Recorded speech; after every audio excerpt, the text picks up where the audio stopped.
2021 সালে সাভারে মাহমুদুর রহমান নামে এক ব্যক্তির মরদেহ দাফন করা হয়। পরে জানা যায় সেটি ছিল বিএনপি নেতা হারিস চৌধুরীর লাশ। 3 বছর পর পরিচয় নির্ধারণে কবর থেকে তুলে ডিএনএ টেস্টে তার মেয়ে সামিরা তানজিন চৌধুরীর সঙ্গে মিলেছে। এর ফলে হারিস চৌধুরীকে তার শেষ ইচ্ছা অনুযায়ী কবরস্থানে দাফনের অনুমতি দিয়েছেন হাইকোর্ট।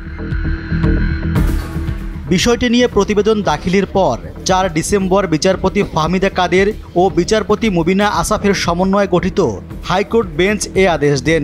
আদালতে আবেদনের পক্ষে শুনানিতে ছিলেন ব্যারিস্টার মাহাদিন চৌধুরী।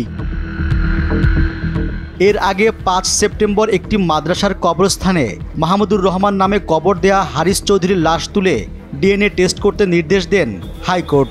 প্রকৃত পরিচয় শনাক্তে পুলিশের অপরাধ তদন্ত বিভাগের পরিচালককে নির্দেশ দেয়া হয়। নির্দেশ অনুসারে গত 16 অক্টোবর দেহাবশেষ উত্তোলন করেন সিআইডি সদস্যরা। পরিচয় নিশ্চিত হতে ডিএনএ নমুনা সংগ্রহ করা হয়। ডিএনএ পরীক্ষার প্রতিবেদনে হারিস চৌধুরীর প্রকৃত পরিচয় নিশ্চিত হয়।